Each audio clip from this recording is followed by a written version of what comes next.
Good morning, everyone. This is Tanya from Your Witchy Stuff. Thank you for tuning in. If you're new here, welcome. And if you are returning, thank you for coming back to my space and my rambles. It's nice to see you all here. So this is going to be a video that has to do with, it was actually inspired to me that I saw or gave me inspiration from Mo Moon's channel, one of my friends, and that I followed, I'm greatly inspired by. She is a great person, individual, and a wealth of knowledge. Her videos are great to watch. She has a great personality and a great practice. And a connection you can obviously tell. If you look closely enough, or even not, it's definitely evident. So, with that being said, she did a video that uploaded, I believe, last night. I watched first thing this morning with my first morning cup of coffee, that she did an update on her spiritual practice, or her witchcraft practice. So I have decided, why not? Why don't I do that too? So I made myself a cup of tea for this one. And I chose one of my favorites, Apple Pie Chai by Republic of Tea, in my great Capricorn, favorite Capricorn mug. So yeah, look at that go. Yeah, for many reasons I love that. Besides the fact that my Capricorn on that, and I need that grounded energy. If you watch my previous video just uploaded for the weekly guidance, you'll see I was stumbling and rambling. I have had bits of insomnia again and a lot of paranormal activity, which I'm not going to go into, and spirits and other stuff and tests and challenges and whatever. What's new with Tanya? Tower life, tower moments, death energies. Yeah. So I guess that's what I signed up for, but hey, you make the best with it, you roll with it, cycles and such. But I'm not going to get into those. That's maybe mentioned as one of my episodes in my personal hauntings video, which you can check out. There's a playlist. I only have a couple of those, but I have so many stories and experiences that I could go throughout this life. So yes. So let's get into an update on my spiritual practice. So if you, obviously the channel is called You and Your Witchy Stuff, which is inspired by my husband's channel name, which I gave him. Inspired him that You and Your Horror Movies, as he's a huge horror fan and collector, and as am I. I'm the fan, he's the collector, that type of thing.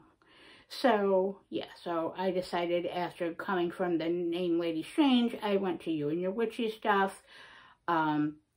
Both are appropriate for me and my channel and my content, but this is what I stuck with because my biggest anchor in this life, other than him and the personal relationships I have, is my spiritual and witchcraft practice.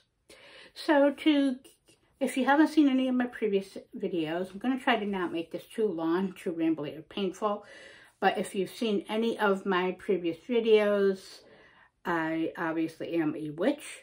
I have been practicing officially for 30 years or so, but I know I've been my whole life. I've come to that realization on so many levels, deja vu, resonance, research, connections, etc. And what my spirits, familiars, and deities and what I walk with and ancestors have all guided me towards too, and what I see in my own self.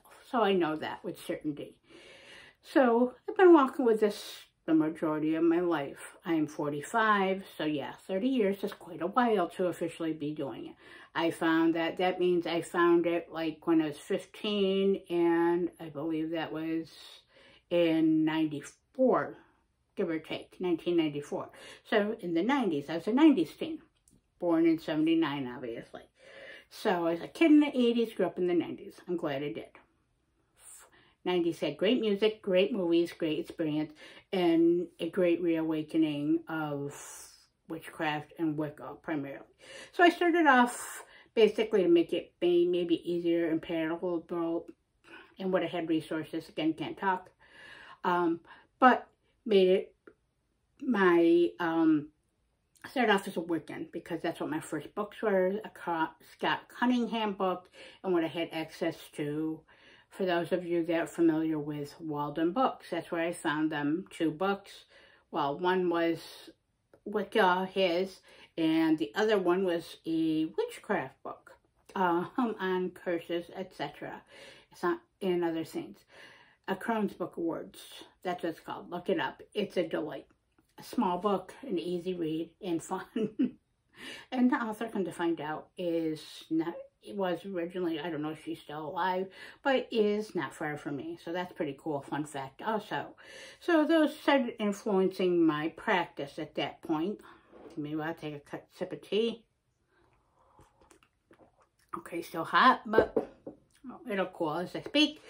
So basically, this was, I found it with my cousin. We're close. I'm older, of course, by a couple years. I've mentioned him in previous videos. We have a close relationship, not just as our spiritual practice and our witchcraft, but in our personal. He's also a great friend, guide, and inspiration to me in this life, and one of my anchors also, as I call it. I value my relationships a lot, especially, of course, as I mentioned, my one with my spiritual practice and my witchcraft.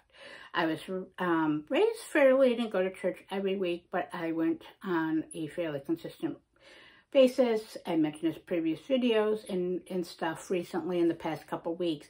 I went to church. I was raised as a Methodist. Yeah, I went to church dinners, participated in Bible school, summer camp, sleepovers, all that fun stuff. Deep down, I realized it didn't resonate with me. Even as a child, I was very perceptive, insightful, very quiet, an introvert as I am now, and a big feeler and intuitive, and I saw and knew stuff I couldn't have possibly explained or told adults. I knew it wasn't right to tell them, either think it's crazy, it's wrong, etc. So I was good with that because I was always, good, went along with what I was told to do and responsible, etc., etc. And that, indoctrination and things, which of course caused me trauma and things I'm trying to learn and grow through if you watch any of my previous videos or for a hot minute. So I was always fascinated by those witchy movies as a kid, like Teen Witch, and since my father's also a big horror fan, those type of movies, things like, that came before that, like things like, I believe it's called Curse of the Demon, and that which are all black and white, things like, that had the various witchcraft on that, cartoons, Witch Hazel from the Looney Tunes, for example. I love her stuff. Things like Gargamel from Smurfs, because of course I'm an 80s kid. But things with witchcraft, sorcery, and stuff were just fun and mystical and abundant. So yes, I further attracted it. And it kind of felt right in, since I was a big reader, stories and literature. So that also got me into that, and of course different movies, TVs, and things, and what was developing around me and within me and my perception. So when I found those books, I knew I found my practice.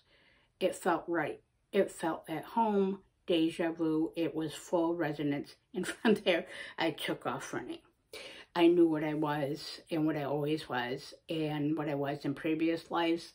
So yes, so my practice has grown, evolved so many times with my life, my experiences, what I've grown, released, learned, and integrated.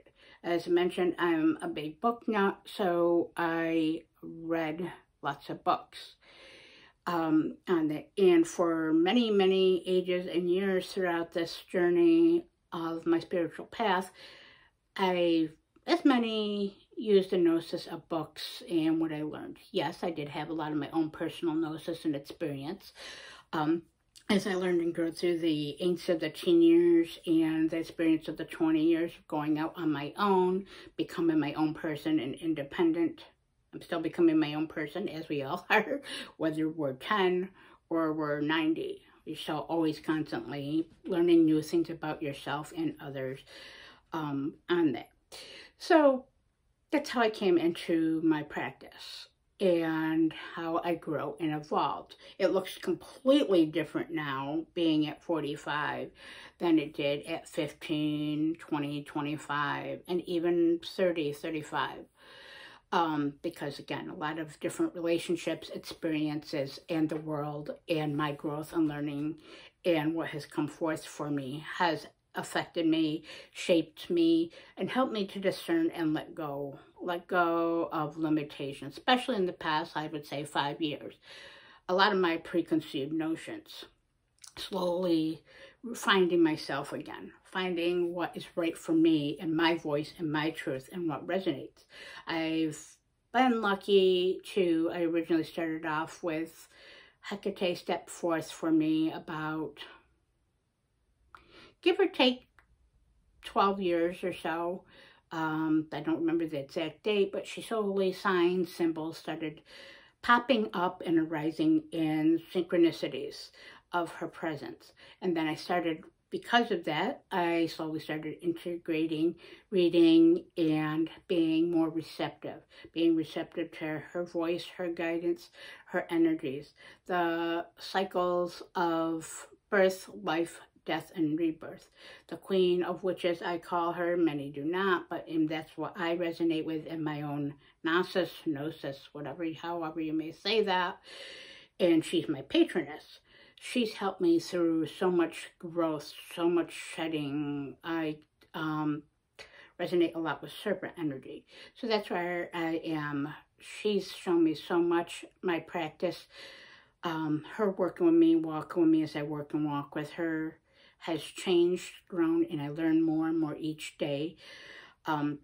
She helps me to empower myself, find my magic, my intuition, my gifts. As you say, I'm a big tarot reader and spiritual thing, but I'm also a channeler. I connect a lot with spirit. She helps me through that a lot, but she holds me highly accountable. She might have a lot of mother-like energy, but she also has a lot to do with the depths and the hidden, and also giving you those lessons and making you see them to hopefully evolve. I know I have, because of her presence as my patroness. So she is something I've walked with for many years, and I'm certain even longer than that, her presence, but as on a conscious level. I've also worked with Hades, stepped forth for myself. A couple of years ago, I started the same thing, seeing symbols, symbols, words, presences, and feelings, and started getting interested in his mythology. So yes, another Greek deity. Another of the king, or should I say the god of the dead and the underworld. So here's a pattern, see? Tanya likes horror stuff. Tanya likes dark music, especially heavy metal, rock and roll, dark ambient, etc., and moody stuff.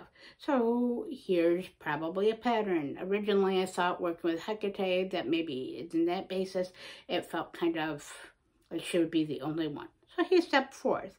And despite his mythos and whatever that, my experience with him in Gnosis is he's quite an interesting figure of the divine masculine. I haven't had fully really great experiences with the divine masculine in my life. I have a lot of masculine energy to myself, but yeah, I haven't had many. They were there, obviously, and still are there, meaning the people, but not the greatest example, not the greatest saints for trauma. So that's for another times and such. But just to say that he's really held me more accountable, like Hecate, but in a different level and energy, and kind of reminded me who I am, and to find my truth, and to find that discipline, that focus, and guided me towards other spirits and entities as an emissary, but also to find who I am, and that he isn't what they think he is. He's actually quite interesting and quite delightful. And he steps forward and steps back to allow other energies, entities, and gods and goddesses to come in, which, see, he's very respectful. He's very respectful of me and my boundaries also. So then I recently then Goddess Hell from the Nordic one. She comes and goes. I kind of touch the edges with her. It's not a very strong practice or devotional work and walk with, but I do know she guides me, works with me, and I do resonate with her myth and continuing to learn with her and have deep respect for her and what she has to offer. And she's also of that type of duality of light and dark. Again, and then I work with Venus, step forth this year, but I know now from my connection as my relationship builds and evolves with her, she's been with me in this whole life. And that is an amazing, empowering, healing relationship and showing me a lot about my health. Well, my healthy relationship with myself and others, and of the divine feminine, and to reclaim myself and my Venusian energy. So then basically I have worked with my familiars, officially stepped forth. They were there, but they showed me, yes, I have a big fear of what I've always seen. I've mentioned in previous videos. I'm fairly open about that stuff for the most part. Yeah, a lot of fear, limiting beliefs. That which I fear was actually trying to help me, but fear has a nice way of putting the blinders on and the roadblocks, and especially what we can do and with what we perceive if we're closed off. Having a healthy perception and healthy being open is beneficial on so many levels for so many things in this life, in perspective and truth and strength, and with evolution. And evolution of our relationships. So, and then I started working with goetic spirits and fallen angels.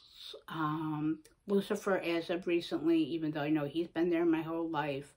Lilith a little bit touching the edges of, I know she's been there and such. So yes, I went from having Hecate to now many. Hecate still my patroness. I don't really have officially a patron male deity, but I do have figures that help me on a consistent growing relationship. So that's my deities and practice. I work with a lot of spirits. I have a lot of spirits that come to me. I channel spirits. I hear them constantly. I see them. I'm clairsentient, clairaudience. I speak with them. I used to use the Ouija board quite often. I really don't do that anymore, but I may be picking that practice up again. I just speak with them clearly. I just channel with them through my mind or through my open voice, depending on that. Maybe crazy lady, yeah. So that is my deities and spirits. Constantly have spirits visiting me and doing stuff, speaking to me, showing me things, trying to frighten me, etc. But that's the life of a witch and one who has these gifts and is open and receptive. Okay? It's what it is. I deal with it the best way I can. So, feelings regarding it. My feelings is I do have moments where often or not, I'm very moody, very dark. I am ruled by Cancer moon, and I think that overrules my Capricorn in many ways when it comes to my feelings, my intuitive gifts, and how I perceive the world, and the traumas I was raised with, and what I've seen, experienced, and such. Quite a few, quite a lot, quite a lot of what I'm learning and integrating and letting go. So the feelings with the witchcraft is I've had my moments where I kind of was like, no more, I don't want any of this. But they were brief moments, very short periods of time, to be honest. Honestly, 99% of the time, witchcraft has always been my anchor, my spirituality. It's what's always brought me home and kept me rooted in myself and in the magic and the mundane, and alchemizing them, and alchemizing to heal myself, to build better relationships with not only others, but with myself, for myself, and therefore ripples out to others, to be able to learn and integrate and grow and obtain wisdom and knowledge, and to know thyself and to know thy power. That type of thing. My feelings are that I'm so connected to the spiritual world and across the veil, but also to the earth itself. I'm not great with, I'm very horrible. I didn't get the green thumb of the family. Maybe someday, who knows? I'm only 45.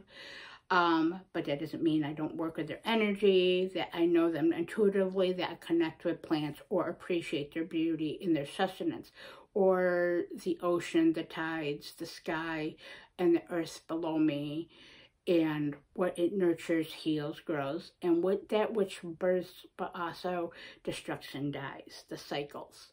So that helps me with life too, and the struggles of life and learning and growing and being a solitary practitioner. I again have my cousin. My sister practices a little bit. She has the gift. Many people in my family have the gift, or certain gifts associated with magic or witchcraft, but they don't call it that. But you don't have to be a witch to have magic. We all have our own forms of magic. And it only makes me stronger, only makes me thirst for more, and a thirst to know who I am and who I was in my previous life. My magic, my gifts, my abilities, to honor them. I have gone more to a left-hand path, where I believe I used to have to serve, kind of like the Christian thing that I was raised in, and now it's more what's right for me, not being selfish, but only being half selfish and being half selfless, if that makes any sense, and doing what's right for myself and what empowers me, because ultimately it's me that's responsible for my growth, my healing, my learning, my wisdom, and especially getting through the day and day of these fucking personal daily struggles. Life is not easy. It's great. It's sacred to be able to have this gift and these experiences and relationships, but often the world and what we see, experience, and what's happening in the world is just plain out challenging, to put it nicely, and sobering. So that is my feelings on it. I will never stop being a witch. I don't think I would be able to do that for a long period. Neither do I think the spirits or the deities or myself, meaning my higher self or such, would never let that happen. I don't see that happening. I might say that. Hey, I'm fucking human, right? So yes.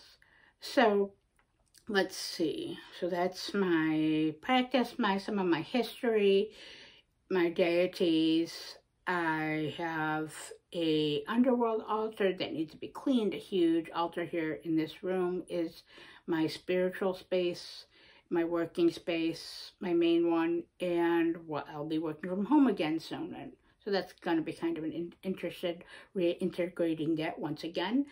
I have a pretty big stockpile of candles, herbs, oils I make myself.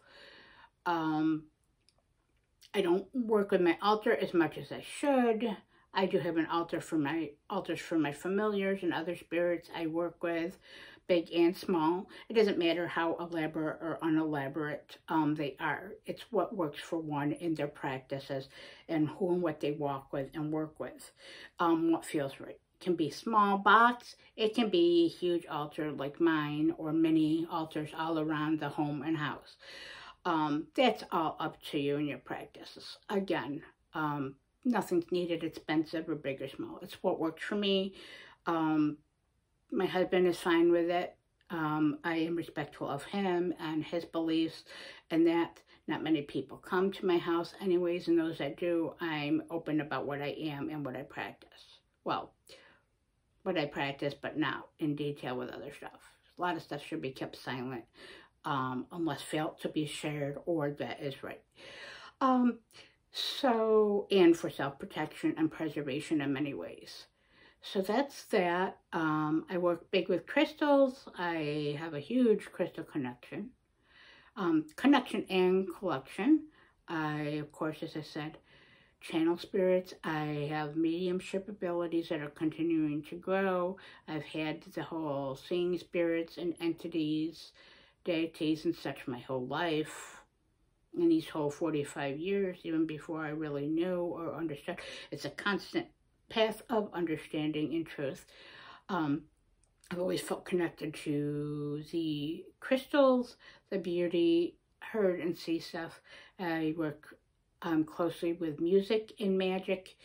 And most of all, I have a continuous search for the occult in different levels, and that helps to change my perspective. But most of all, my tool is discernment, the search for knowledge, the search for what is right for myself. And Gnosis, personal Gnosis, I went from being just a book and a structure and what I thought was right for others to actually being it's what's right for me, and that might change from day to day, month to month, year to year. As my life changes, my experiences and perspective changes, and what my relationships are going to grow as. So that's an update on my spiritual practice and my magical practice. I do believe in the divine light and divine dark for myself, the divine masculine, divine feminine. I am working on those aspects within myself, for myself and for my well-being, and to embrace my magic and my voice and my power and my truth. And it helps me to be grounded, seen, heard, and to reclaim my power, which I did freely give away and was also taken away from me. So, and that is pushed down. So yes, I believe in hexing, cursing, as necessary. Most of the time it's a fucking waste of time now. I used to do it way more freely when I was younger. You learn from your experiences. That's the only way you do. So I'm big on that. Many people don't believe in that. Again, whatever. I work with what's right for me. No one needs to understand me or my path other than myself and what I work with and walk with. I do know that I have a great moral compass. And I do have a lot to share with the world. That being said, that's pretty much an update on my practice, that I work with a lot, I'm open to a lot, and I'm constantly, my perspective changing, and it's helping me to break through my limitations and fears and my preconceived notions and programming. Witchcraft and spirituality has only enhanced me and made me a better person and to show me who I am. So I know this might be rather rambly on that, but I figured that would put, as I said, my friend Mo Moon gave this inspiration to me, and for these rambles, and to share a bit about myself, because this is, after all, called Junior Witchy stuff. I show a lot of my card practice. That is my foundation. I have daily rituals, my card reading, card pulse, may look different day to day, month to month, year to year, but I do generally have that foundation. I do have my own personal grounding practice and clearing practice. I do try to do every day for the most part. I have my moments. I am human again. I give myself compassion and grace for that, and open space. And yeah, so basically that's it. If you have anything you would like to share, please comment below. If you have any questions that I can or willing to answer, feel free to ask. And I hope this inspires all of you to share your stories, because sharing my story and others sharing their stories with me, it's a way of us collectives in our energy of connecting with source, whatever may look like that for us. And again, please like, comment, and subscribe to my channel, as it helps it grow and know that I am resonating with anyone and not just talking to a wall. If that's so, this is my story and my space too, and helps me keep track in the timeline of my path. And with all that, stay grounded, stay well, and stay in your practice, whatever that might look like.